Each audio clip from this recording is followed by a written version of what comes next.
Romain Angélique, bonjour. Bonjour. Enchanté. Enchanté. On lance la roulette directe histoire de se lancer. Ouais. Ça Et marche. comme Ça marche. Romain, la main du hasard. histoire de Ouais. vous connaître. Ça arrive. En plus, tu gagnes à chaque fois. Ouais. Ah. Je le fais sur Française des Jeux, je gagne pas tout le temps. Que penses-tu de l'échec? Ah, ça, c'est une vaste, Ça, c'est une bonne vaste question. Je commence et puis, Vas-y. puis tu verras si tu es d'accord ou pas. L'échec, pour moi, c'est force. Enfin, on y passe tous. Je pense qu'en France, pendant longtemps, on a eu une relation avec l'échec qui était un peu malsaine, où c'était toujours mal vu ou mal compris par les gens qui. En plus, ce sont souvent les gens qui font le moins, du coup, qui comprenaient moins l'échec des gens qui comprenaient le moins l'échec de ceux qui faisaient le plus. Pour moi, l'échec, forcément, on y passe pour réussir. Après, faut pas rentrer dans le mythe de faut absolument rater une boîte pour en réussir une ou ce genre de choses. Parce qu'il y a aussi cet effet inverse, l'extrême inverse, qui est de dire tant que tu n'as pas raté 5 boîtes, tu en réussiras pas une. Ça, je suis absolument pas d'accord. Mais c'est plus pour réussir, il y a plein de petits échecs ou des gros échecs. Mais moi, j'espère que ce sera plutôt des petits échecs pour moi. Qu'est-ce que Mais, tu appelles un petit échec? bah, c'est rater un contrat, enfin, dans le cadre de mon métier, mais dans le cadre du sport, c'est rater une épreuve pour en réussir une autre. C'est pas des gros échecs au sens où ça met pas totalement fin à une histoire, mais ça vient percuter l'histoire en fait, ou en tout cas la réorienter. Après, moi, il y a une phrase que j'aime bien qui est pas très. C'est pas une référence très originale quand on est entrepreneur parce que je pense que beaucoup le regardent, mais c'est Oussama Hamar. Il disait que surtout sur la mise en danger qui conduit du coup des fois à l'échec, faut jouer, mais faut toujours garder des cartes pour pouvoir rejouer. C'est-à-dire qu'il faut jamais se mettre en danger, notamment financièrement, à un point qui soit tellement extrême que derrière on puisse pas rejouer, donc réentreprendre par exemple, recréer une boîte. Donc voilà, donc C'est très intéressant. d'où l'intérêt de. Je reviendrai sur ce que tu es Ouais. en train de dire par rapport au jeu, ça me plaît beaucoup. Alors j'espère Mais- que j'ai pas, je crois que c'était la phrase d'Oussama Hamar. Hein. On va y vérifier. Et du coup, Angélique, qu'est-ce que tu penses de l'échec? Alors, je partage clairement la même vision que Romain, mais nous, on a eu l'occasion de partir un peu plus d'1 an à l'étranger, et on voit que c'est un truc franco-français, comme on dit. La vraie peur de l'échec, peur de commencer quelque chose parce qu'on va peut-être le rater. Moi, j'ai une famille qui a entrepris, qui a connu clairement des échecs, des boîtes qui ont coulé, mais c'était pas grave, on l'a beaucoup dédramatisé pendant mon enfance. Donc je pense que moi j'en ai un regard, faut tenter, tu te loupes, tu te loupes. Maintenant, il faut se couvrir aussi. Effectivement, Romain, il a clairement raison là-dessus. On met pas toutes ses billes dans le même panier et après on peut plus payer son loyer ou autre. On essaye quand même de faire attention à ce niveau-là. Mais je trouve qu'il n'y a pas de. En fait, l'échec, il te renforce derrière, quoi. Si pour moi tu plantes une boîte, quelque part, c'est peut-être ce qui te permettra de réussir la prochaine. Après, je partage aussi clairement la vision de faut pas se dire qu'il faut tout rater pour réussir après. On espère que celle-là, on va pas la rater quand même, on espère la réussir. Mais effectivement, tout clairement n'est pas rose dans le quotidien. Il y a forcément des petits échecs comme les appels romains où tu vas lancer une offre, tu te rends compte qu'en fait elle fonctionne pas, t'arrêtes, t'as perdu du temps sur un truc qui n'a pas marché. Au contraire, t'as fait un truc un peu à l'arrache, tu t'es dit ouais, ça sert à rien, on signera jamais ce contrat. Finalement, il passe et tu te dis mince, j'aurais peut-être dû plus réfléchir. Mais c'est pas très grave. Donc je pense que ça forge en tout cas le caractère d'entrepreneur, donc c'est pas quelque chose de dramatique où il y a un mur et puis on est bloqué dans une impasse. Après, il y a, juste pour rebondir, et après, par contre, je trouve que ce qui peut être néfaste comme bénéfique, mais genre moi, par exemple, chez moi, c'est bénéfique, c'est la peur de l'échec. Parce qu'en fait, là où certains vont être bloqués du coup par la peur de l'échec, ça peut aussi te permettre de réfléchir davantage. Ça veut dire pas en continuant d'aller vite, mais en tout cas, tu mets des balises aussi pour éviter l'échec et du coup, tu te poses des questions que tu ne se serais peut-être pas posées au préalable qui évitent justement de te planter. Ou en tout cas, qui te permettent de te dire si ça se passe mal, mais dans ma vie privée aussi, si par exemple la boîte est cool, qu'est-ce que je vais faire? Est-ce que je vais dormir sous un pont ou pas? Ce type de questions, ce qui permet de sécuriser certaines choses et ce qui fait que quand tu sécurises des choses qui sont de l'ordre vital quasiment, du coup, tu as moins peur de prendre des risques parce que tu te dis dans tous les cas, je vais pas finir sous un pont parce que tu vas relativiser aussi des prises de décision qui arrivent forcément dans la vie d'une entreprise et qui peut mettre en péril ou alors permettre d'accélérer fortement ta croissance. Mais dans tous les cas, quand tu prends des décisions aussi extrêmes, ça peut être tout l'un ou tout l'autre aussi. Il y a des moments dans la vie d'une boîte où ça passe ou ça casse. Et ça, je pense que dès qu'on est sur des entreprises en croissance, il y a ces phases-là aussi. Est-ce que, je veux dire, vous m'avez dit que vous avez pas mal voyagé du coup. Enfin, vous entrepris un voyage pendant combien de temps? On est parti un peu plus d'un an, Un an et 2 mois. un an et 2 mois, un an et 2 mois après nos études. En sac à dos et tout? Non, on est parti en Irlande du Nord pour l'anglais. Okay, donc on a fait une école au début parce qu'on était très très nuls en langue, donc on pouvait même pas tenir une conversation, donc fallait passer par là. Et après on a bossé dans un coffee shop tous les deux. Okay. Et enfin, sac à dos, bagage quoi. Mais... oui, bagage un peu à l'arrache pendant un an, mais un côté sympa où on a rencontré. Est-ce que vous avez eu peur de partir? Enfin, je reviens sur cette idée de peur et... Non, je pense que c'était plus les parents qui étaient réfractaires qu'autre chose. Non, moi, nous, on relativise un peu. Après, je n'avais pas commandé un sandwich à l'aéroport, donc déjà, tu n'arrives pas à commander un sandwich. C'est nous, on un peu compliqué, mais... Non, on est côté un peu terre à terre. On avait trouvé le logement, tu vois. Typiquement, c'était un truc qui nous faisait un peu flipper de se dire, typiquement, on va pas dormir sous un pont en arrivant là-bas, on va pas faire un hôtel pendant 2 mois. Ce qui faisait peur, c'est quand nous, on a été pour l'anglais parce qu'on maîtrisait très mal l'anglais. Et tu as cette notion de te dire, est-ce que je vais réussir au moins à faire comprendre mes besoins de base, à savoir manger, savoir expliquer si un truc va pas dans l'appartement, parce que expliquer qu'il y a une fuite quand tu sais pas parler anglais, c'est un peu compliqué. Il y a de la moisissure sur tout le mur, comment je dis ça. Il y a la frigo qui marche pas. Je sais que le premier jour, il y a un réparateur qui est venu me demander parce qu'il y avait un problème avec la gazinière. J'ai rien compris, j'ai fait rentrer, et puis rentrer quoi. Non, mais après, la peur, c'était pas de la peur, c'était plus de. Elle a peur de passer pour un peu un toto qui parle pas anglais et qui est là. Je dirais quand même le premier jour ou la première semaine de cours, le temps de s'acclimater un peu, surtout de te dire, faut pas qu'on soit tous les deux, parce que du coup, c'est le risque de parler français et d'être parti là-bas pour rien.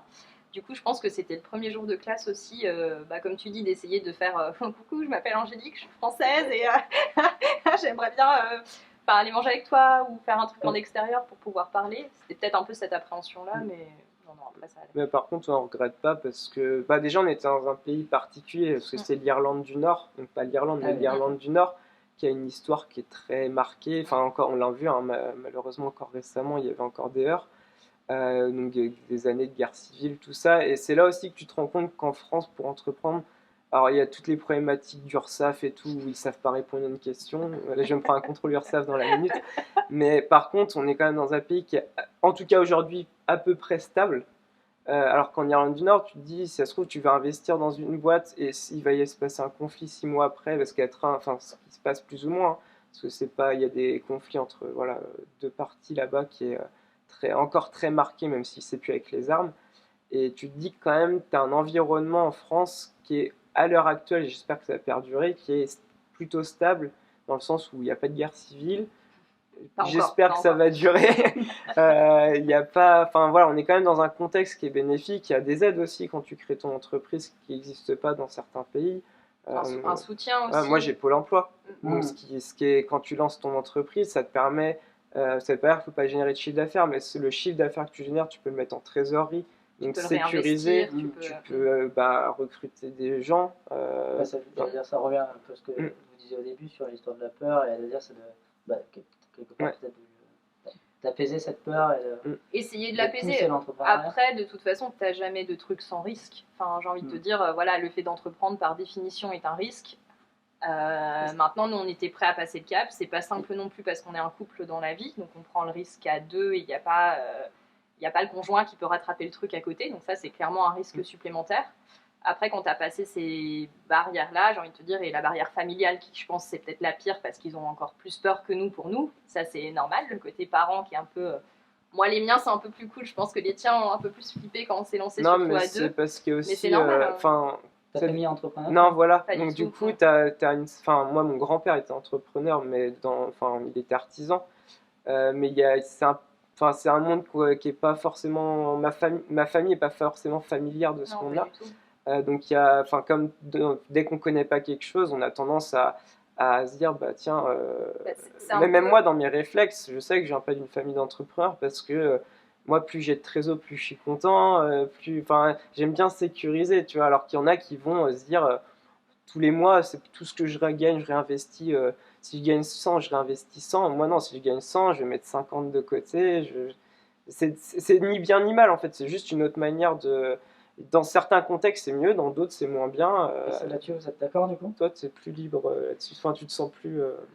C'est pas plus libre, c'est que on a une vision qui est un peu plus différente. C'est-à-dire que typiquement, Romain, les investissements, c'est quelque chose qui va lui faire peur. Il va vraiment y aller à reculons. Ou moi, je vais avoir 2 pas d'avance en disant mais non, on est bien, t'inquiète pas, on peut se permettre d'investir. Quand on a recruté, c'est posé la question de faire un prêt. Est-ce que c'était judicieux de faire un petit prêt? Parce que nous, on s'est lancé sans prêt avec notre argent. On a continué de grossir comme ça sans prêt, on n'en avait pas besoin. Et Romain, par sécurité, s'est posé la question.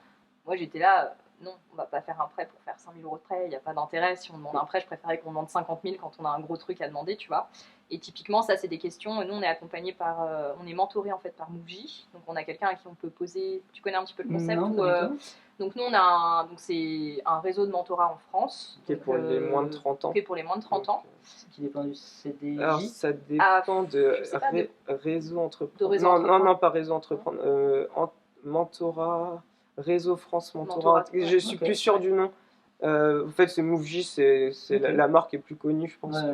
Et c'est un accompagnement, si tu veux. En gros, tu as souvent un ancien chef d'entreprise, parce qu'ils ont plus le temps que. Bah, tu vois, nous, on aimerait bien mentorer, mais on n'a déjà pas le temps pour notre boîte, donc ce serait compliqué de mentorer quelqu'un, effectivement. Et du coup, c'est un accompagnement mensuel, en gros, où tu as un rendez-vous avec ton mentor et tu peux lui poser tout type de questions. Je rencontre tel problème en social, est-ce que tu peux m'aider sur ce point-là? On a ça comme projet, qu'est-ce que tu en penses? Enfin voilà, c'est lui poser un petit peu des questions du quotidien. Et du coup, ça m'aide bien parce que ça fait une 3e partie dans l'histoire, parce que se mettre à 2, d'accord à 2, c'est pas forcément toujours évident.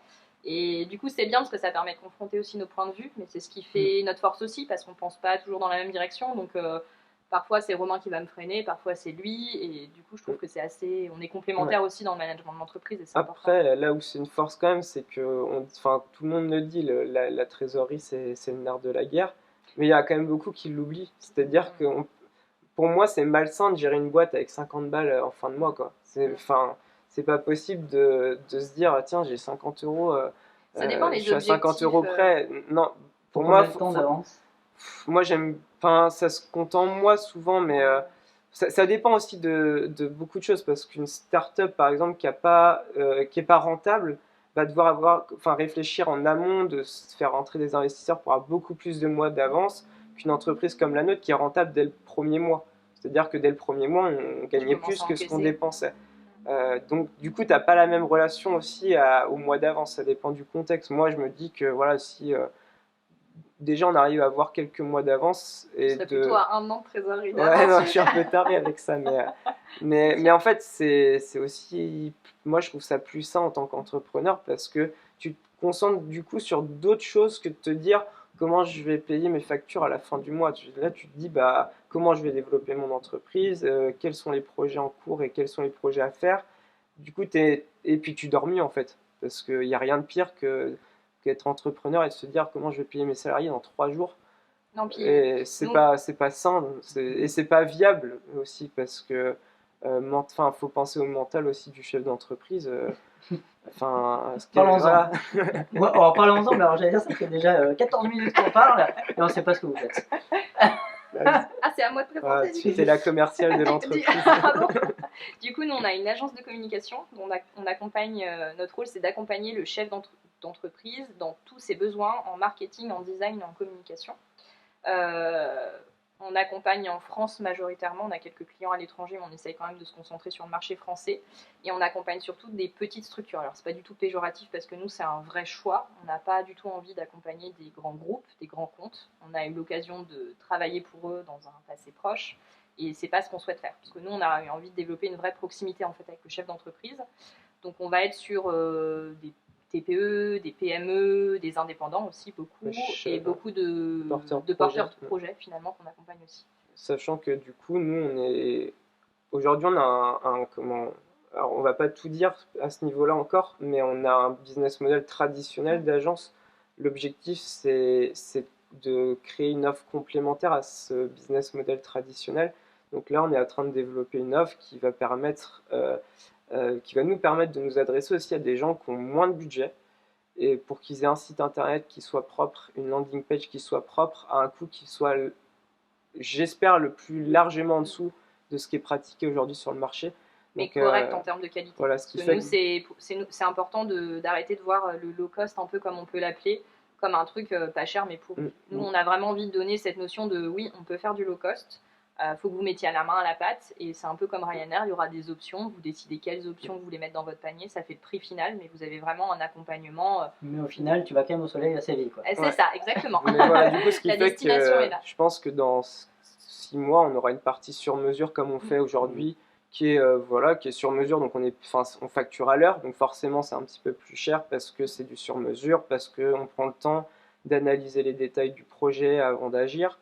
Donc il y a toujours une phase stratégique, il y a de la Un partie, avant-vente voilà. assez long, parce Ouais. que c'est des échanges, beaucoup d'échanges, soit en visio, soit par téléphone, mais ce temps-là, il est incompressible. Mais il est important aussi il est parce très que important. ça permet aux clients de se projeter aussi.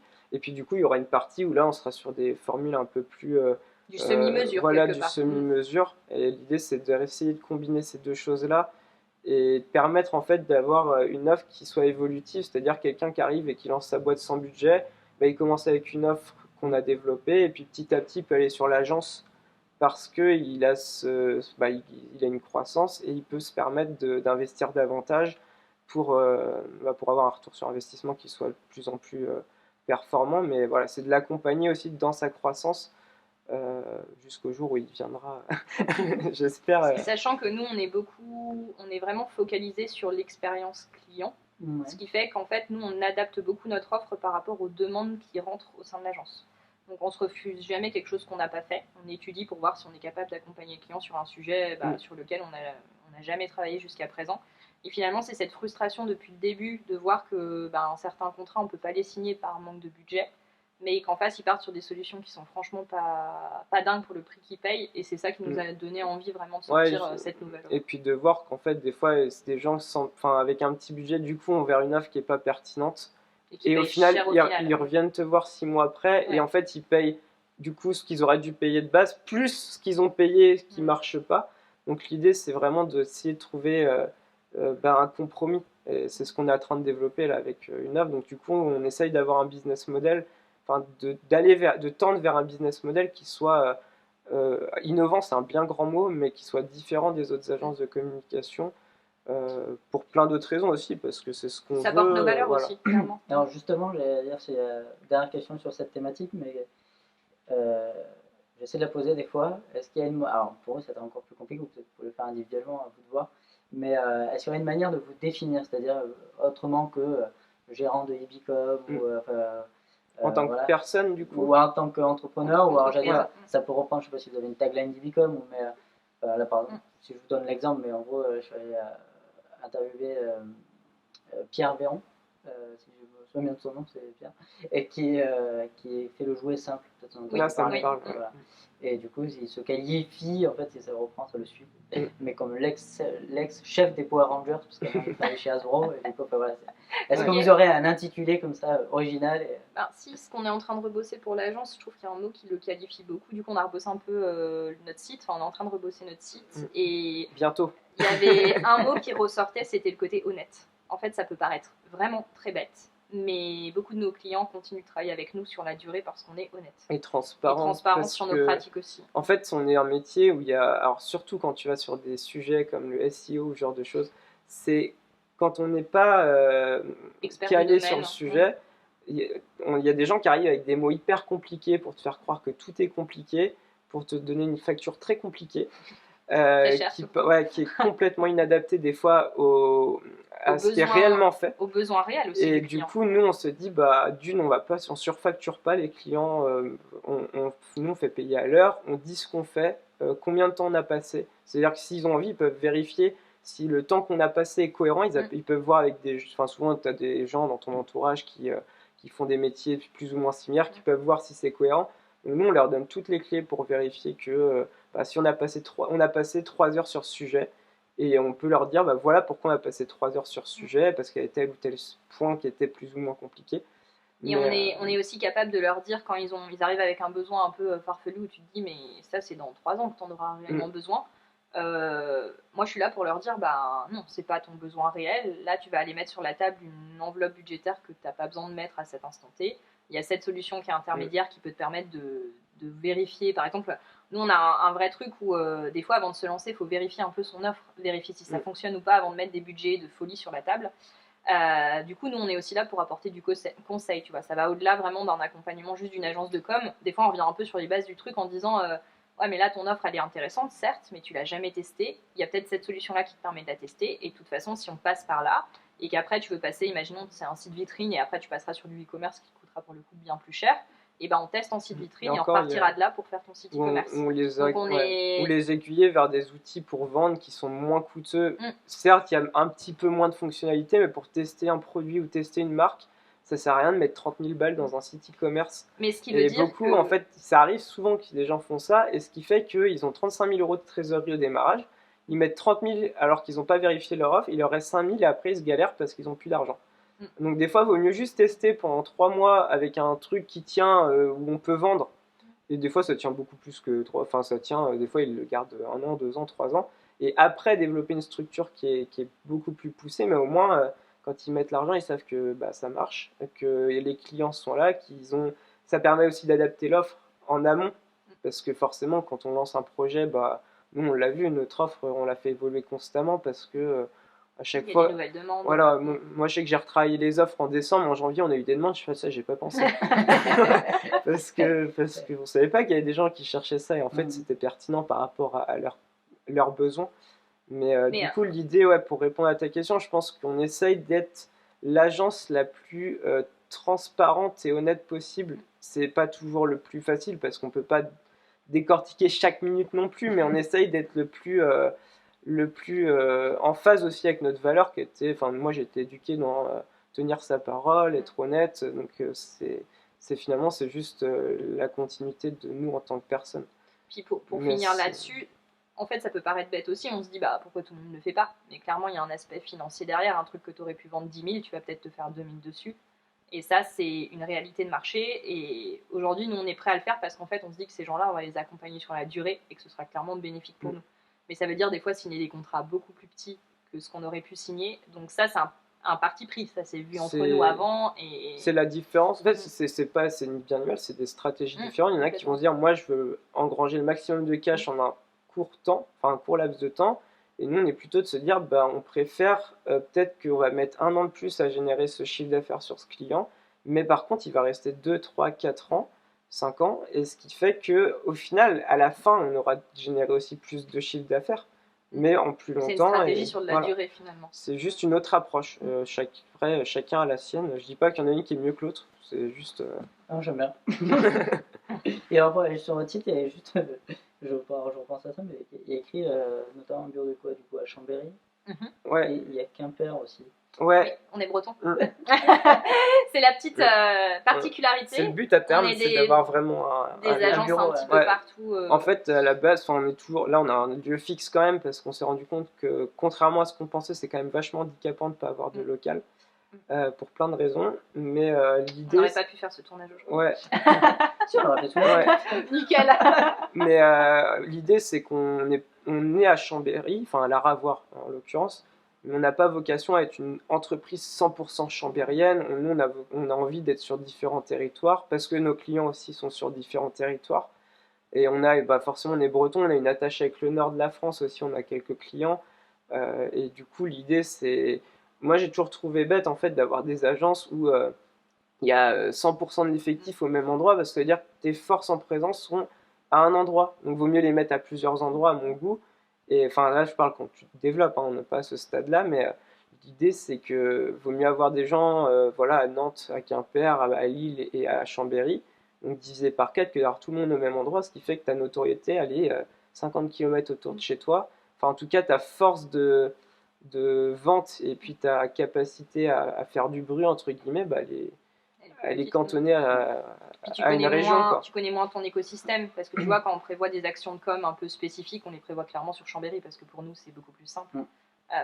Demain, on veut aller mettre des cartes quelque part, c'est plus facile. Il faut aller les mettre sur Quimper, faut que j'appelle ma mère pour qu'elle me dépanne, ça va être un peu compliqué. Mais à terme, on aimerait bien... en fait, l'idée, c'est que déjà, on se permet... Là, avec le Covid, c'était un peu la Covid. C'était un peu plus, pardon l'Académie française, c'était un peu plus compliqué, mais l'idée c'est qu'on soit présent sur les 2 territoires assez régulièrement en fait, et puis qu'on aille développer aussi davantage en Bretagne. Mais là voilà, il y a eu un truc qui s'est passé depuis quoi. C'est un peu plus compliqué, disons. C'était pas prévu. Ça fait une belle diagonale. Enfin bon, au final, on a connu que ça nous. Donc Vous êtes là ouvert quand? on s'est lancé en septembre, donc on est en une entreprise de la génération Covid. C'est ça. Moi, je me suis lancé officiellement en octobre. Eh ben voilà. C'est Hop. moi cette fois. Ouais. On est myope. Que penses-tu de l'adage le client est roi? Ça dépend. Alors, t'avais commencé, je commence si tu veux. Bah si tu veux, moi je sais ce que je veux répondre, mais on va voir si on est d'accord. Alors non, le client n'est pas toujours roi, parce qu'en fait c'est aussi notre rôle de le conseiller. Donc typiquement, il peut arriver avec un besoin, ou il pense avoir un besoin spécifique, et nous, quand on réétudie un petit peu le projet, on comprend que rapidement, c'est pas le cas, il n'est pas parti sur la bonne piste. Donc pour nous, ça fait partie de notre rôle en tant qu'agence de communication, de le réaiguiller dans la bonne direction si il n'est pas parti dans la bonne direction. Du coup, ça dépend aussi des secteurs en fait, et de ton métier. Ça dépend des secteurs aussi d'activité, et clairement, le client n'est pas roi jusqu'à être... on va dire, avoir un langage inapproprié avec nous, ou être irrespectueux. Il ne faut pas non plus pousser le bouchon, tu vois. C'est important. Donc, parce que... nous, on est respectueux envers les clients. Comme on te disait, on essaye d'être le maximum honnête, le maximum transparent. Il peut y avoir des mauvaises journées, il peut y avoir un mail où ils sont un peu moins charmants, mais il y a un respect quand même vis-à-vis de nous à tenir. Et d'autant plus du fait qu'on est en train de recruter aussi, et que clairement, ce qui pourrait encore passer avec moi, parce que je prends du recul, je me dis que c'est pas grave, le client il a peut-être passé une mauvaise journée, je ne tolérerai pas avec un de mes salariés avec une réponse, tu vois, un peu c'est de votre faute, vous avez mal fait votre boulot. Oula, on prend du recul, en fait, on va voir ce qui a été vendu, on se calme, enfin voilà. Ce côté en fait, le client est roi, ça, en fait, là je parle par rapport à notre métier. Ce qu'il faut voir, c'est que déjà quand tu as des équipes, en tant que chef d'entreprise, je pars du principe que tu dois les protéger au mieux. Après, tu peux pas tout voir parce que là encore si, parce qu'on est dans le même open space, mais si demain on commence à être un peu plus nombreux, déjà les salariés ils te disent pas tout parce que malgré tout tu représentes, c'est un peu bête, mais même si tu essayes de casser les cloisons, tu représentes quand même le chef d'entreprise. Donc t'as pas la même relation. Enfin moi je sais qu'avant t'as jamais la même relation avec ton patron qu'avec tes collègues. Et après, les protéger, ça veut dire les préserver aussi de certains comportements clients, parce que dans la communication, c'est moins le cas nous, parce qu'on est avec des clients PME, TPE, donc on est un peu protégé là-dessus. Mais quand on est sur des grands comptes, on est prestataire. Enfin, on est vu comme prestataire, on est prestataire, mais on est aussi vu comme prestataire. Et je sais, d'ailleurs, il y a des comptes sur Instagram qui démontrent pas mal de choses avec certaines entreprises grands comptes du CAC 40 sur des comportements c'est intolérable. C'est-à-dire que c'est des choses qui sont... Quel genre de comportement des appels le vendredi à 22h pour dire il faut un brief demain à 8h du matin à des gens qui sont salariés. On ne peut pas demander ce genre de choses. Il y a pire, comportement vers... moi, typiquement, quand j'ai visité les propos, locaux, un propriétaire ou quelqu'un qui était dans le même bâtiment qui me regarde comme ça de la tête aux pieds, j'apprécie pas vraiment, tu vois, c'est un petit peu désagréable, un peu déplacé. Donc je dis rien, mais j'en pense pas moins, et si franchement il avait regardé comme ça ma salariée, je pense que j'aurais ouvert ma bouche. Tu vois, c'est des comportements qui sont pas forcément acceptables. Quoi. Mais dans la communication, il y a beaucoup de choses comme ça, où il y a des exigences qui sont... Nous, on est exigeants, on essaye d'être le plus rapide possible. Enfin, je pense qu'on est très rapide sur beaucoup de demandes. Mais il y a des choses, quelqu'un qui envoie un brief à 20h pour une réponse à 9h le lendemain matin, non, il a qu'à anticiper. Et ça, dans les grands groupes, en fait, vu que, et nous, c'est pour ça qu'on essaye de rester aussi sur les petits et moyennes entreprises, c'est parce qu'on n'a pas cette notion de dépendance. Et forcément, quand tu as quelqu'un qui te parle mal, mais qui te génère un contrat à 300 000 € à l'année, qui représente 20-30% de ton chiffre d'affaires, c'est quand même dépendant, tu vois, tu peux pas l'envoyer bouler en disant ça me fait pas ton comportement. Donc ce qui fait que là, du coup, le client est vraiment roi, et ce qui fait que tu fais subir à tes équipes des choses qui sont condamnables en fait aussi. C'est-à-dire qu'au niveau légal, c'est condamnable. Il y a des choses, ça s'appelle du harcèlement moral dans certains cas. Et on le voit pas mal. Moi, j'ai un compte qui s'appelle Balance ton agency, je le cite souvent sur Insta. Balance ta startup dans je sais que ça existe. C'est-à-dire que je l'ai, alors peut-être pas à ce degré-là, mais j'ai vu des choses, ça existe. Vous l'avez vécu, vous? Je peux pas dire que pas à ce point, mais je sais que on connaît beaucoup de monde dans le marketing dans différentes entreprises. C'est pas des mythos. Non, Voilà. Non, après si en tant que... Après voilà, moi je me mets quand même le haut là, c'est un compte Instagram, c'est pas la justice. Enfin voilà. Oui. Mais malgré tout, ça donne une vue sur ce qui peut se passer. Ça veut pas dire que toutes les agents sont comme ça, loin de là à Paris.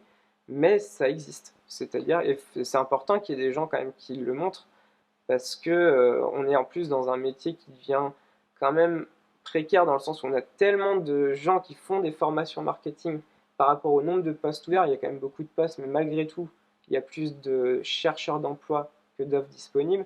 Ce qui fait que les gens ont tendance aussi à accepter des conditions de travail qui sont limite pas légales en fait. Quand t'es une femme, quand même, tu le ressens plus. Enfin, il y a des comportements que toi, t'as jamais vécu parce que t'es un homme et que c'est clairement plus simple. Mais moi, j'avais une vraie appréhension parce qu'avant qu'on lance l'agence, moi, j'étais vraiment à mon compte, toute seule, en tant que freelance. Et j'avais au début cette appréhension de me dire est-ce qu'un jour tu vas tomber sur un client qui va être genre vraiment désobligeant et ça va te faire un peu bizarre. Et moi, je suis plutôt du genre franc-parler. J'aime bien dire ce que je pense, donc je m'étais dit j'espère que ça va jamais m'arriver. Une chance, je suis pas tombée sur des clients comme ça. Après, je pense on a de la chance d'avoir des clients quand même qui sont... Ouais, nous on a un environnement quand même qui est hyper... Alors je sais pas si c'est de la chance ou c'est appréciable. C'est une manière aussi, je pense, de comment est-ce qu'on porte aussi nos propres valeurs, tu vois. Souvent on attire ce qu'on est. Ouais. Voilà, exactement. Mais ça, c'était un truc qui me faisait peur et je me suis dit, oh là là, si un jour tu te prends ça dans la figure, la personne en face de toi ne va pas comprendre ce qui lui arrive parce que tu vas vraiment lui dire le fond de ta pensée et elle va être là, alors, qu'est-ce qu'elle a celle-ci? Moi, c'est peut-être une parole d'homme aussi, mais j'ai l'impression quand même qu'il y a l'entrepreneuriat féminin se développe et du coup, il y a peut-être moins, mais après, je le vis pas. Non, ça dépend des âges, Romain, je suis pas d'accord avec toi. Parce que moi, j'ai l'impression quand même que... Notre génération, il n'y a pas de souci. Clairement, la personne qui m'a dévisagé pendant le rendez-vous avec une agence immobilière, c'était quelqu'un de 50 ans. Typiquement, cette cible-là est plus compliquée. Moi, j'ai quand même l'impression que ça rentre dans les mœurs, tant mieux. Enfin, moi, je suis hyper content, mais j'ai l'impression quand même... Les lourds sont encore là, ils n'ont pas disparu. Ça, je suis bien d'accord. Mais enfin, je pense que si tu regardes il y a 20 ans, et aujourd'hui, il y a quand même une différence. Quoi. Non, c'est sûr. Et puis, tu vois quand même beaucoup plus de femmes oser entreprendre, ça c'est super. Nous, dans nos clients, je pense qu'il y a 50-50. Oui, il y a beaucoup de femmes. Ouais, on a quand même pas mal de femmes chefs d'entreprise aussi. Ça fait plaisir. Et qui font des belles entreprises. Et qui font des belles boîtes en plus, Et je pense qu'il y a peut-être une notion management qui est différente aussi. Je pense. Enfin, ça, les boîtes qui sont... Je suis mal placé pour le dire, j'ai jamais été managé par... Enfin, j'ai jamais eu de chef d'entreprise femme dans les entreprises où j'étais avant. Mais... Elles portent beaucoup leurs valeurs en fait à travers leur entrepreneuriat. C'est beaucoup de choses dans l'éthique, beaucoup de choses dans tu vois, l'économie éco-responsable, l'économie circulaire. Tu as tous ces domaines-là, je trouve qu'ils se développent beaucoup au niveau de l'entrepreneuriat féminin. Et c'est une question que je me pose, dans quelle mesure effectivement un développement du matriarcat, même si on pousse le truc jusqu'au bout, accélérer le mouvement justement écolo, etc. Bah, moi je trouve que c'est beaucoup de projets portés par des femmes quand tu y réfléchis. Tu vois, les derniers prospects là, qui nous ont contactés sur des marques de cosmétiques éco-responsables, c'était des femmes. Quand tu réfléchis aux clients qui sont vraiment tournés vers ces notions-là, c'est beaucoup de femmes au final. J'arrive pas à trouver un homme dans nos clients qui porte ces valeurs-là. Si, il y en a, mais... Pas tant que ça. Hein. Enfin, mais je veux dire, il y en a, mais c'est plus des secteurs et des domaines qui intéressent les femmes, j'ai l'impression. Ouais, j'ai du mal à me rendre compte. Je pense que c'est une vision de l'entrepreneuriat qui est différente. En fait, on en revient toujours au même. Je pense que quand elles décident d'entreprendre parce qu'il y a du fond, il y a du sens en fait dans ce qu'elles sont en train de faire. Elles se sentent légitimes sur le sujet. Contrairement à le côté entrepreneuriat chez l'homme, je trouve que ça fait quand même des années qu'il existe dans beaucoup de domaines. Et quand tu regardes, typiquement, tu as parlé des entreprises du CAC 40, il y a que des mecs. Enfin, tu vois, c'est un peu triste. Des fois, les femmes, il y a eu Laurence par exemple qui a été lente. Mais typiquement, tu vois que les femmes, souvent, elles sont. Nous, on est passé dans des grands groupes, les comités d'administration. Les femmes, elles sont ou en communication, si par contre ça, il y en a. Toi, c'est un peu l'exception qui confirme la règle. En RH, tu vois, des domaines un peu ce qu'on appelle fonction support, quoi. Tu vois, pas les fonctions stratégiques du groupe.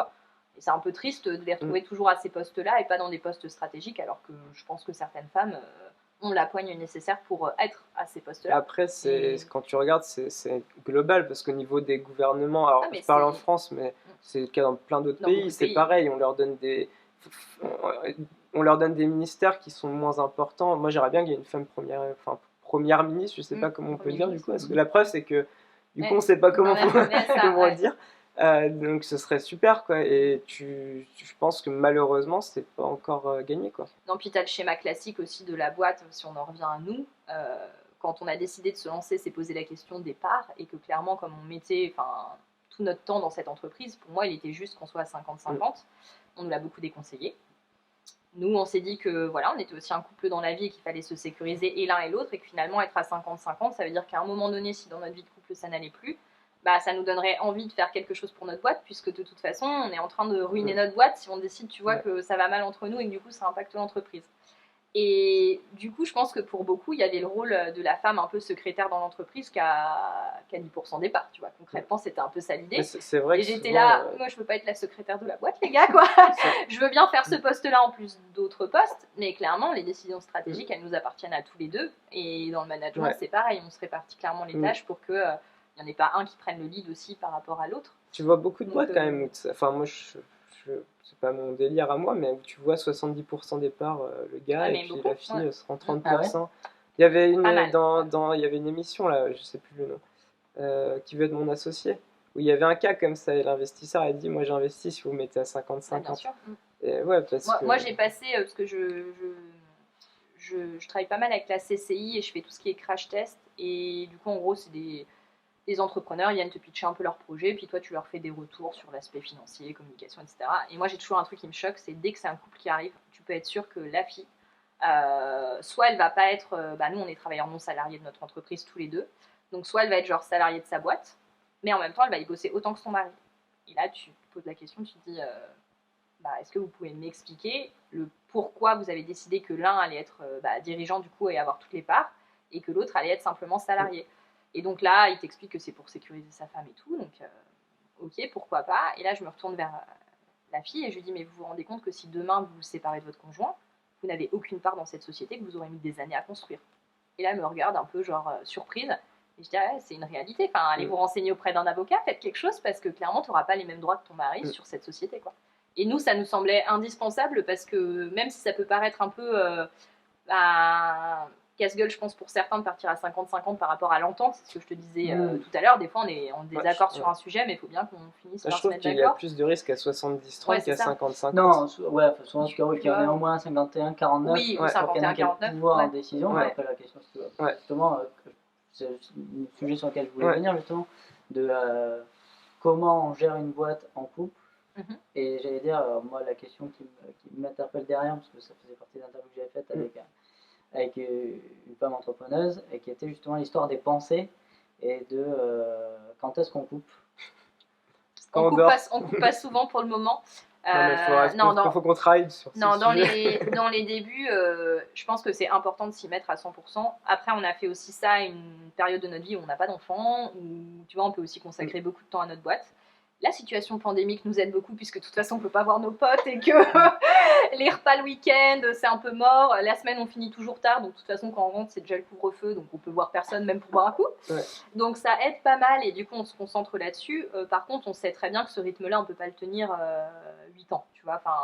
Nous, on a fait un point. 7 peut-être. Non, mais voilà, tu peux le tenir quelques temps, mais au bout d'un moment, tu vas finir par être moins efficace, tu vas finir par perdre un peu plus patience, et c'est pas du tout l'idée. Perdre passion aussi. Perdre la passion de ton métier. La passion de ton métier. Parce que c'est comme tout, quand on en fait tout le temps, à un moment donné, il y a aussi cette notion de passion qui se perd. Parce qu'il y a la passion de l'entrepreneuriat, il y a la passion du métier en lui-même.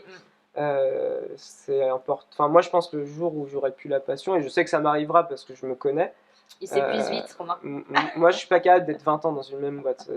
Dans 20 ans je serai plus dans cette agence, c'est sûr, même dans 10 ans parce que je suis comme ça. Après il y a des gens qui se plaisent à rester 15-20 ans, c'est leur bébé, tout ça. Moi c'est une entreprise, c'est un statut juridique, c'est-à-dire que cette notion de c'est mon bébé, moi je la trouve dangereuse. Et alors pourquoi entreprendre? Parce que moi, Après, je pense qu'on aura la même réponse, mais tu me diras si c'est pas le cas. C'est les Bah, je te amours. laisse répondre à ma place. Ça, Moi, c'est le parfait, côté liberté, c'est-à-dire que déjà, tu agis comme tu veux.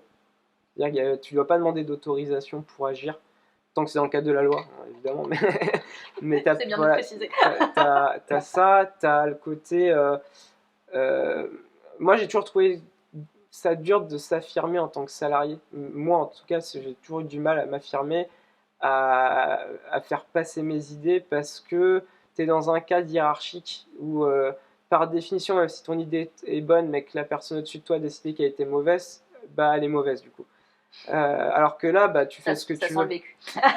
Enfin, voilà, moi j'ai déjà vécu de faire 1 an pour valider des plaquettes ou ce genre de choses. Ça, jamais je veux ça. Donc tu peux être réactif, libre. Tu maîtrises ton temps. Alors, c'est moins vrai quand tu as des salariés parce que tu dois quand même être là quand ils sont là. Mais tu as quand même cette liberté d'agir. Pour autant, ça reste une entreprise. C'est pas, enfin, demain on se plante. Ça met enfin, faut quand même être conscient que ça met des gens dans des situations pas rigolotes. Malgré tout, il n'y a pas mort d'homme. Enfin, il y a beaucoup d'entrepreneurs qui l'oublient mais c'est pour ça aussi que tu as des gens qui vont enfin, jusqu'à faire des actes extrêmes. On l'a vu pendant la crise. Parce que c'est quand tu t'attaches à un point à ton entreprise qui devient. Enfin, quand tu dis c'est mon bébé, moi je trouve ça malsain parce que le jour où ça va mal pour ta boîte, toi ça te détruit en tant que personne. Et moi je trouve qu'il faut quand même garder. Ça veut pas dire que tu t'investis pas corps et âme pour ta boîte, mais ça veut dire que si elle tombe, c'est pas toi en tant que personne qui tombe. C'est-à-dire que tu as une structure juridique qui est tombée pour X raisons, parce que tu as mal géré, parce qu'il y a une crise qui était empêchée de travailler, parce que c'est le cas de certains secteurs. Mais toi, en tant que personne, tu es encore là. Quoi. Tu peux recréer des boîtes, tu peux, à partir du moment où tu essayes de faire en sorte qu'il y ait le moins de dommages possible pour tes salariés. Bon, l'idée, nous, c'est pas qu'on coule, hein, mais voilà, c'est juste pour expliquer cette distance aussi à avoir, que moi, je trouve hyper importante. Si, moi, je rajouterais quand même un point. Du coup, nous, on a tous les deux fait des études en communication. Et je trouvais ça intéressant parce qu'on est en train d'essayer de lancer, là, de développer. C'était de changer un petit peu le système actuel. Tu vois, c'était un peu laisser notre trace ou faire comprendre un petit peu aux gens qu'il n'y avait pas qu'un système d'agence de communication classique qui existait. Et que justement, il y avait la place un peu pour tout le monde. Parce que on est dans un monde où tu as l'impression qu'il y en a beaucoup pour les riches et pas beaucoup pour les pauvres. Et ça fait un peu mal au cœur et ça fait un peu un système binaire triste. Et je trouve que nous, on essaye de réfléchir la chose différemment. Ok, sur l'agence classique, on ne peut pas satisfaire des porteurs de projets parce qu'on est trop cher. Et ben, comment est-ce qu'on fait pour les satisfaire d'une autre manière? Oui, on peut en satisfaire certains, mais pour beaucoup, ça reste quand même compliqué. La trésorerie reste trop instable et du coup, même 1 000 €, c'est une somme qui est trop chère pour, par exemple, faire un site internet. Du coup, nous, on essaye de réformer un peu les choses, tu vois, de ce niveau-là, en se disant, c'est pas parce que t'as pas beaucoup de budget que t'es obligé d'avoir un truc pourri, quoi. Tu peux peut-être avoir quelque chose de sympa en mettant à la main à la pâte, parce qu'on essaie de trouver un compromis. Donc je pense que c'est ça aussi, enfin en tout cas sur cette première boîte, nous c'était cette volonté-là de mettre à profit nos études, hein, parce que quitte à avoir fait 5 ans d'études chacun, c'était intéressant quand même de bosser dans ce secteur un petit moment. 6 ans, ouais, 6 ans pour moi aussi. Et du coup c'était ce côté-là assez intéressant d'essayer de pas réformer un marché, mais tu vois, de venir un petit peu casser les codes d'un marché existant pour proposer quelque chose d'un peu innovant. C'était l'objectif aussi de cette boîte, en plus de ce que tu as rajouté, parce que je partage complètement. Et l'autre point, c'est les valeurs aussi, parce que quand on est, alors surtout dans nos métiers, alors déjà, nous on a commencé dans la communication, notre première entreprise c'est dans la com, parce qu'aussi c'est un secteur, enfin c'est un domaine où on peut se lancer sans trop de budget, être rentable assez rapidement, voire directement être rentable. C'est-à-dire, il n'y a pas besoin d'attendre. J'ai pas l'argent aujourd'hui qui me permet de faire un projet où je dois attendre 6 ans avant de me verser un salaire. J'aimerais bien, mais je suis pas le fils à Rothschild, donc je peux pas le faire. Donc il y a cette notion-là, mais du coup, moi, ce que je voulais pas, c'était continuer à faire de la com pour des entreprises qui vont me dire ouais, on a mis une éolienne sur le toit, par contre, on pollue la mort en dessous, mais par contre, on a une éolienne sur le toit. Donc c'est pour ça qu'aussi s'adresser à des petites et moyennes entreprises, on s'adresse à des entreprises du territoire. Et c'est hyper important parce que les entreprises du territoire, elles font beaucoup plus attention, à mon goût, en tout cas à l'environnement, parce qu'elles vont pas polluer le bac à sable où leurs gosses jouent. Alors que les multinationales, elles font en Chine, donc elles s'en fichent, elles le voient pas. Leurs enfants ne sont pas impactés par la pollution. Enfin, si, parce que c'est tout ce qui est réchauffement climatique, terme, oui, mais pas, c'est global. Pas, mais s'ils polluent un bac à sable, c'est pas grave, c'est pas leurs gosses qui jouent dedans. Par contre, quand on a des entreprises du territoire, bah, c'est leur jardin en fait. Donc s'ils polluent, et ils polluent l'avenir de leurs gosses directement, c'est-à-dire qu'ils le voient.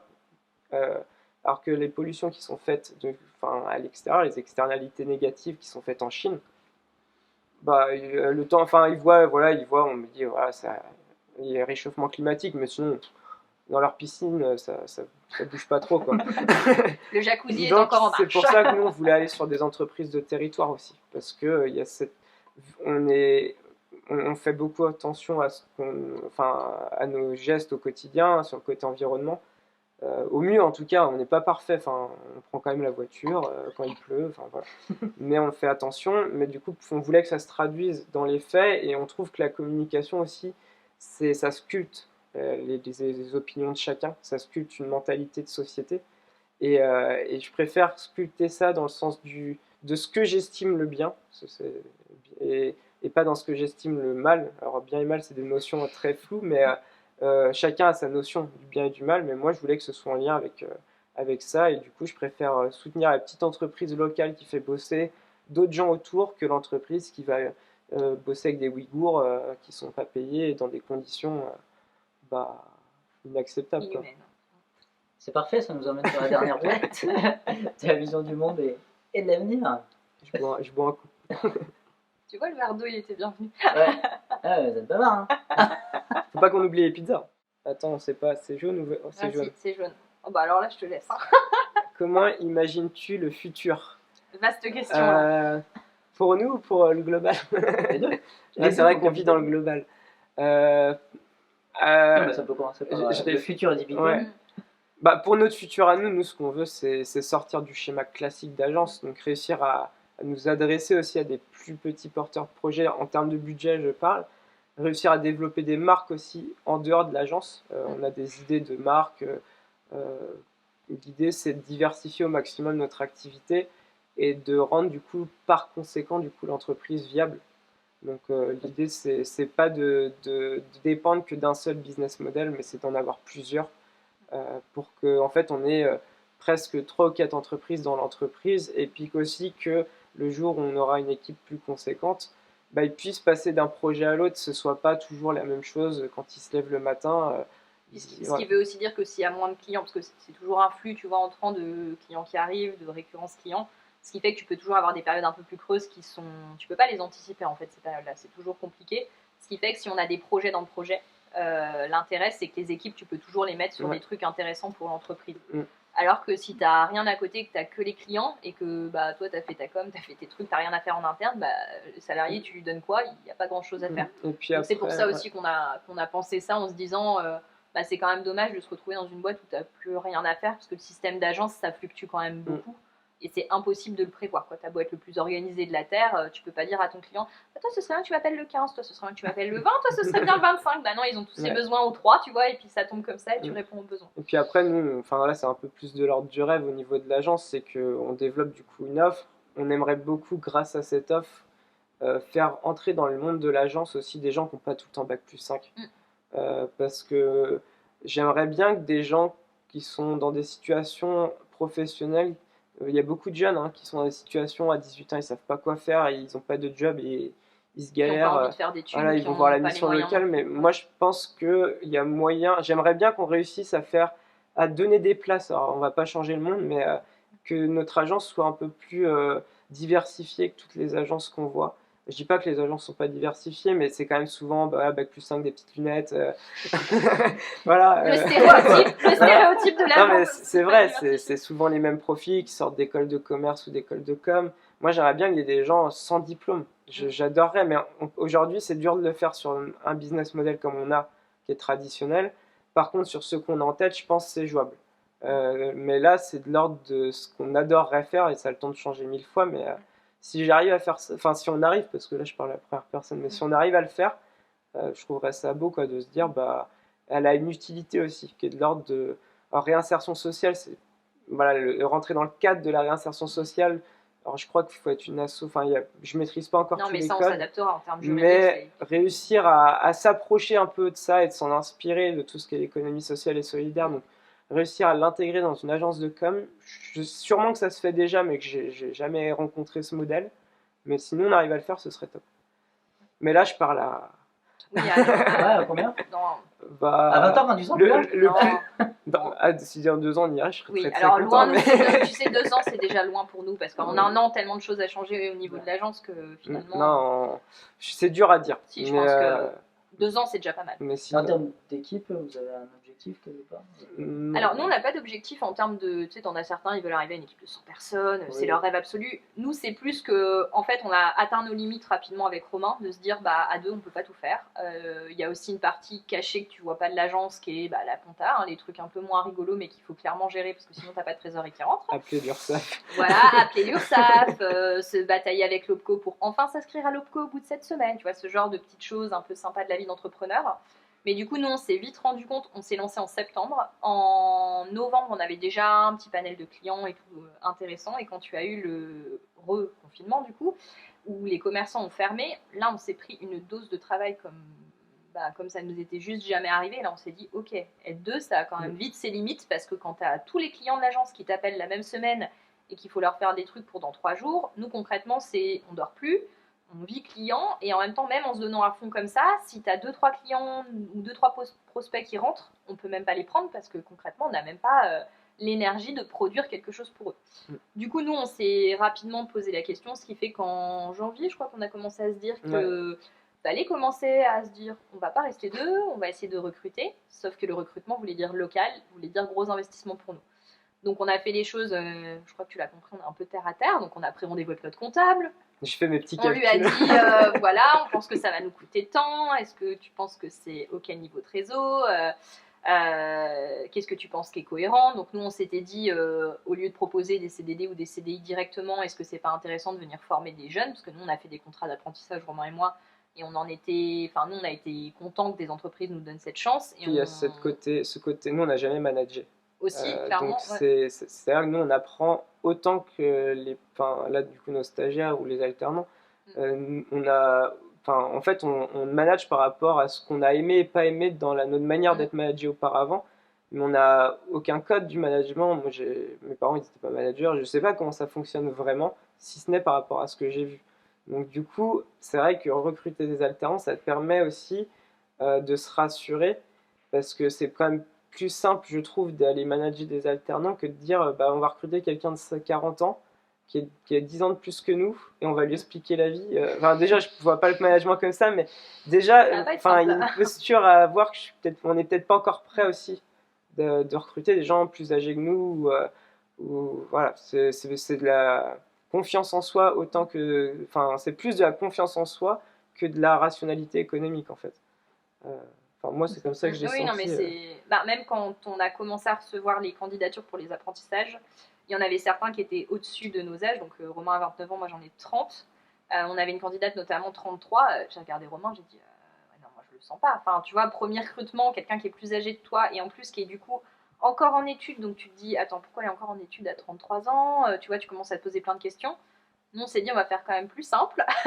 On va prendre des profils qui sont dans nos ailes, enfin niveau master, tu vois. Donc, du coup, les deux filles qu'on a recrutées, elles ont 23 ans. Ce qui fait qu'elles sont suffisamment autonomes pour nous laisser aussi cette liberté et pas être, tu vois, sur du management, sur chaque micro-tâche de ta journée. Mais cette autonomie quand même. Mais en même temps, des gens où on se sentait à l'aise là-dedans. Et c'est clairement aussi une chose qu'on a posée une question qu'on a posée lors des recrutements. Est-ce que ça vous gêne pas que finalement, on ait quelques années juste d'écart? Est-ce que ça va pas vous gêner dans le management? On n'a jamais managé non plus, donc on peut faire des erreurs. Ça, on en est clairement conscient. On est assez humble là-dessus et on essaie de faire des points d'équipe aussi là-dessus en disant qu'est-ce qui vous a plu, qu'est-ce qui vous a moins plu, comment est-ce qu'on peut réajuster. Et ça a été aussi un point lors du recrutement des filles. C'est un métier à part entière, de manager des équipes.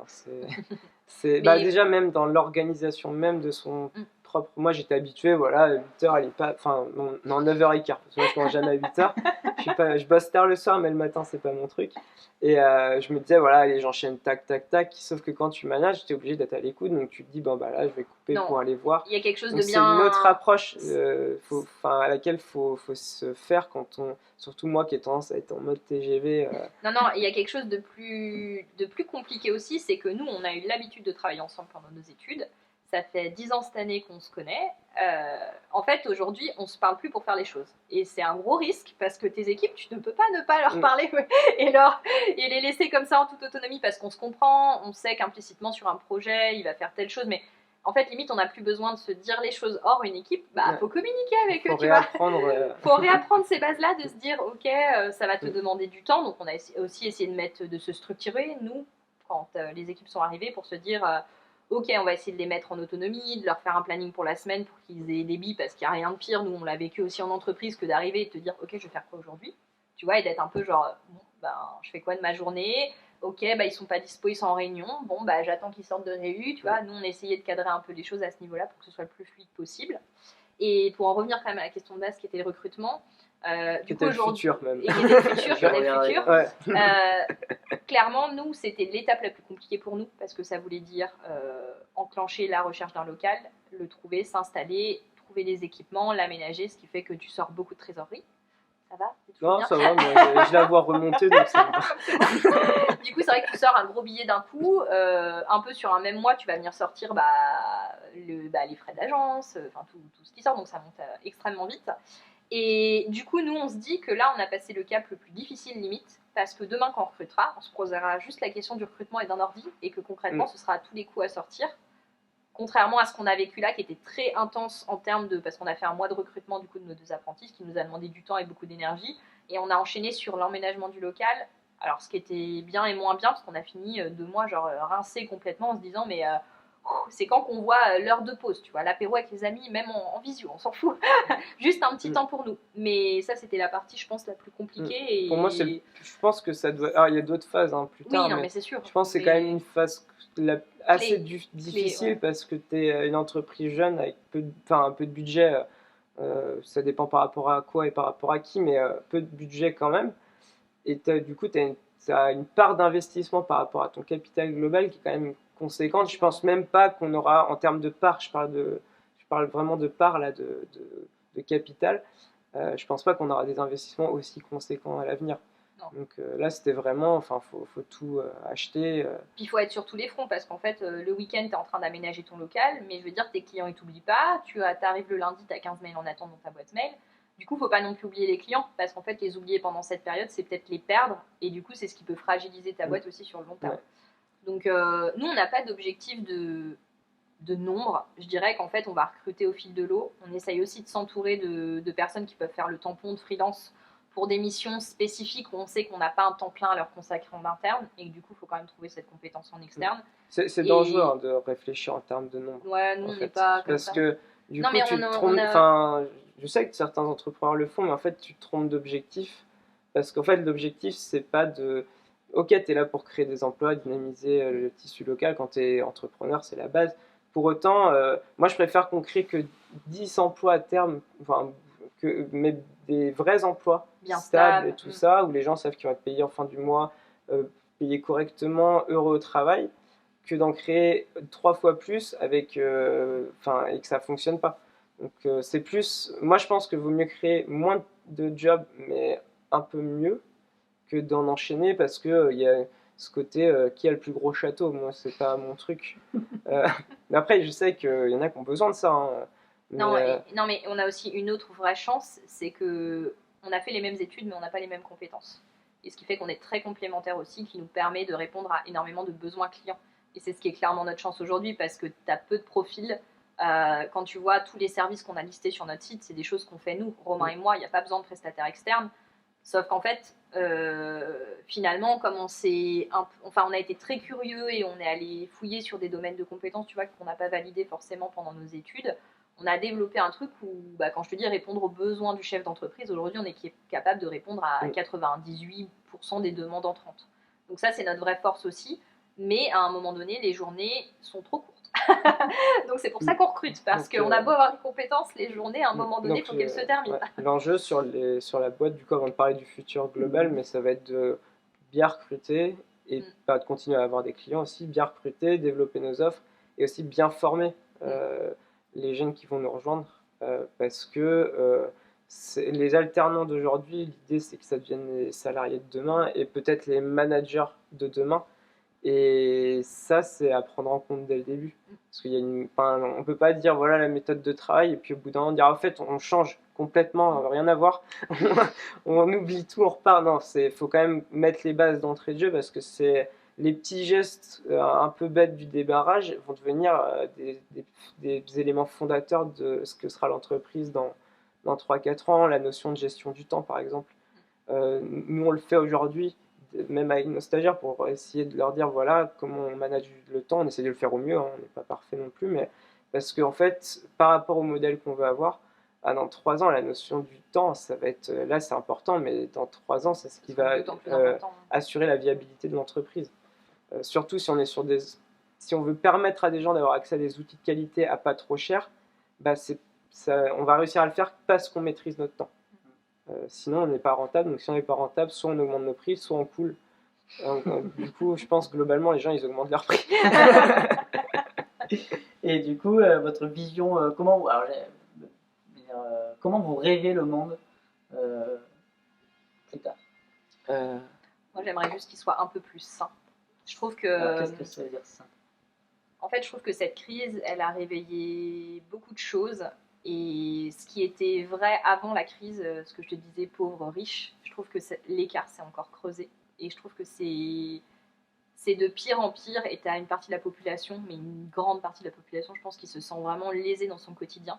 Et j'aimerais qu'on rééquilibre un peu tout ça. Alors, je sais que c'est difficile, hein, je sais que c'est très compliqué, voilà, parce que tu as une histoire de est-ce que tu as de l'emploi pour tous aujourd'hui, est-ce qu'on a tous les mêmes, même si j'ai clairement des réponses toutes faites sur les questions que je te pose, mais est-ce qu'on part tous avec les mêmes chances dans la vie? Est-ce qu'on te dit les études sup pour tous? On l'a vu en recrutant. Non, clairement pas, je suis désolée, on a bien vu certains profils où il y avait des choses compliquées, même juste pour venir passer un entretien ici. Tu vois, des histoires de coûts juste pour ça, et là tu te dis ok, on n'a pas du tout tous la même égalité des chances. Et c'est ça où j'aimerais bien qu'on revienne sur un système un peu plus sain, parce que je trouve qu'avant, en France, on prônait ce système où l'école était gratuite, la santé pour tous, etc. Et je trouve qu'on est en train de venir sur un système un peu américain, ou ce genre de système que j'apprécie clairement moins, où on est en train de te dire, ok, toi tu viens pas de la bonne famille, et bah finalement tes parents étaient ouvriers, tu seras ouvrier dans ton futur, et je trouve que ça ferme tellement de portes, et c'est vraiment dommage. Parce que même si je viens d'une famille d'entrepreneurs, c'était pas une famille qui était riche, qui avait les moyens de tout me payer. Mais d'un autre côté, ils ont su m'aider suffisamment pour que tu vois, je puisse enclencher quand même des études supérieures, payer un appart et tout. Et sans soutien de ça, en fait, je me dis, tu vois, une crise comme ça, typiquement, pas de job étudiant, moi je pense que j'aurais clairement pas pu valider mon bac plus 5. Et ça fait mal au cœur parce que est-ce que je le mérite moins que des parents qui peuvent payer les études à leurs gamins? Je pense pas. Mais juste des fois tu nais à une mauvaise période où tu arrives, tu vois, à une mauvaise période, et je trouve que c'est vraiment dommage de pas donner ces possibilités-là. Tout le monde n'a pas envie de faire des études sup. Après, clairement, moi je respecte. Comme dit Romain, j'espère qu'on aura la possibilité d'embaucher pas que des bac plus 5, parce que ce serait cool de s'ouvrir un peu. Mais j'aimerais bien qu'on rééquilibre un peu ce système-là, et clairement là c'est vraiment pour moi au gouvernement de faire quelque chose, parce que si ça part pas de là, tristement, même nous, à notre échelle, si on essaye de faire des choses, ce sera jamais suffisant pour essayer de rééquilibrer un petit peu les choses. C'est vrai que quand tu vois des études supérieures hors alternance, parce que l'alternance, c'est l'entreprise avec les OPCO, tout ça qui paye le salaire et du coup mais des fois, c'est même pas suffisant. Mais on a eu des retours où c'est même pas suffisant. En fait, ce salaire-là ne leur permet même pas de. Par exemple, ici, on est dans une région, on est en Savoie, c'est quand même assez cher. Le moindre logement, c'est cher. La bouffe, elle est chère. Donc, des fois, ça ne suffit même pas pour que toi, tu vives dans ton mois. Je trouve que c'est quand même triste. En fait, c'est vrai que quand tu vois des étudiants qui, à la fin de leurs études, sont endettés à 60 000 euros, c'est compliqué quand même parce que, en plus, en fait, les études sont de plus en plus chères et les salaires sont de moins en moins élevés. Donc en fait, tu demandes aux gens de s'endetter davantage pour au final leur dire, pardon, tu vas gagner moins, donc tu vas galérer encore plus à rembourser ton prêt. Et ça, en fait, on va vers un système un peu plus à l'américaine, où en fait, à l'américaine, en plus, on sait pertinemment qu'il y a plein de gens qui n'arriveront pas à rembourser leurs prêts étudiants. Donc en plus, ça a fait une bulle qui va exploser. Donc c'est à la fois pas égalitaire, en plus d'un point de vue économique, c'est complètement con. Puis c'est un peu hypocrite. On le voit tous arriver, tu vois, mais on change pas les choses, on change pas le système. Les écoles, elles coûtent de plus en plus cher. Moi, je trouve que c'est quand même un peu hypocrite aussi d'en être arrivé là. Et après, on te dit l'égalité des chances. Non, je suis désolée. Après, au niveau de l'avenir, là, c'est la partie un peu. Mais il y a du. moi, je suis pas ni optimiste et ni pessimiste. Je déteste ces gens qui disent qu'il faut être optimiste sur l'avenir, parce que ça veut dire que tu vas regarder que ce qui te donne envie d'être optimiste et tu vas dire, bon non, le reste, je l'ai pas vu. Pour moi, faut avoir une part d'optimisme et une part de pessimisme. Moi, j'ai quand même l'impression qu'il y a une prise de conscience qui est vraiment là, au niveau de la compréhension à la fois de des problématiques environnementales et sociales. Je pense que les gens, surtout, en fait, la crise, elle a évidemment renforcé certaines inégalités, mais elle a juste montré du doigt ce qui ne fonctionnait pas. Elle a juste mis en valeur, si je peux me permettre, les problématiques de nos sociétés. Tout bêtement, on fait quoi des SDF en période de confinement? Bah oui, il y a des SDF. Bonjour. Mais c'est des choses, tout le monde le savait, mais c'est juste que là, du coup, on a eu plein de problématiques comme ça. On s'est rendu compte, ah bah les hôpitaux, ils n'ont pas de moyens. Ça fait 15 ans, 20 ans qu'on le sait, mais là, du coup, on a fait, bah du coup, là, ça se voit. Et je pense que du coup, je suis pas sûr qu'il y aura un changement énorme dans les mois à venir, mais en tout cas, il y a une prise de conscience, donc c'est le début d'un changement. Mais un changement, ça met, entre une prise de conscience et un changement, on le voit avec l'environnement, on a encore du mal à faire bouger les lignes. Mais ça va prendre du temps, je pense trop de temps. C'est pour ça que ça, c'est mon côté pessimiste. Je pense que c'est déjà trop tard. C'est des choses qui sont irréversibles et c'est mort. Mais en fait, la question là, c'est plus de se dire est-ce qu'on va sauver la planète, c'est qu'est-ce qu'on peut sauver. Enfin, déjà, la planète continuera à vivre, mais qu'est-ce qu'on peut sauver de notre environnement.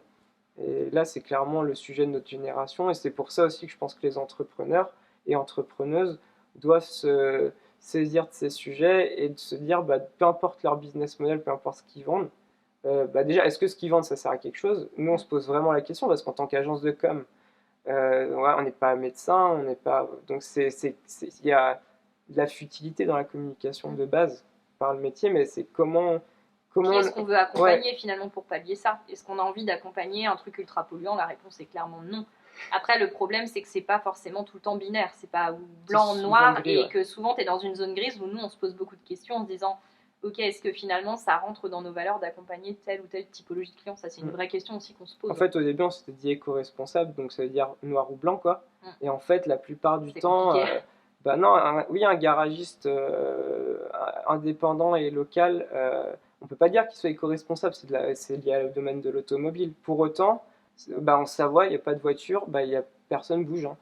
Grosso modo, parce qu'on ne peut pas dire que les transports en commun en Savoie soient hyper développés. Donc nous, on s'est dit, si, c'est important d'accompagner ces gens-là, parce que déjà, ils font vivre un territoire, ils payent leurs impôts en France, ce n'est pas le cas de tout le monde. Moi, demain, j'ai pas de garagiste, mais je ne peux pas bosser. Je peux pas aller voir mes clients parce que je vais pas y aller. On n'a pas tous les compétences de réparer notre voiture, disons. J'étais coureur cycliste, mais je vais pas faire 50 bornes en vélo dès que je vais aller voir un client. Donc du coup, c'est pour ça que c'est souvent dans le gris que se posent les questions. Et je pense que l'important, c'est pas de tout faire parfaitement, mais c'est à chaque fois qu'on agit, se dire est-ce que c'est en lien avec ce que je veux. Enfin, est-ce que c'est en lien avec le monde que je veux porter? Et déjà, rien que se poser la question, c'est déjà pas mal. C'est pas mal. Je pense. Et après, essayer d'apporter une réponse à peu près cohérente, c'est encore mieux. Après, on sait très bien qu'on n'est pas parfait, mais personne ne l'est. Enfin, en soi, tu as toujours dans ton comportement des actions plus positives que d'autres. Maintenant, c'est déjà prendre du recul là-dessus. C'est déjà un grand pas. Et après, essayer d'étudier au maximum, de se dire noir, blanc. Après, on sait très bien qu'il y a des secteurs d'activité qu'on n'accompagnera jamais. Si on était contacté par... Faut pas dire de nom de marque. Non, on va pas dire de nom de marque, mais tu vois des choses où... On pourrait peut-être les accompagner sur un changement de modèle. Oui, non mais voilà, par contre, clairement, sur de la réindustrialisation, on serait partant sur, je sais pas, imaginons tu as une marque de fringues, tu vois, qui produit en Chine, qui aurait vocation à relocaliser en France. Clairement, on serait partant pour l'accompagner. Si c'est sincère. En fait, tu vois, faut pas que ce soit juste pour du marketing. Du greenwashing. Ouais, c'est en fait, on veut pas être le porte-drapeau le porte-drapeau. On veut pas faire du greenwashing ou ce qu'on appelle aussi du French washing. C'est-à-dire que jamais on mettra design en France. Non, ça pour nous c'est trompeur pour le consommateur. Mais c'est transparent, toujours honnête. Top. Vous voulez conclure sur quelque chose? Je pense qu'on a déjà beaucoup parlé. Là, je pense que et Prune attend sa pause déjeuner, vraiment. On a la pizza en 4 ans. Et il y a la pizza qui on a un quart d'heure de retard. J'ai honte. Non, c'était passionnant. Merci beaucoup. Merci à toi.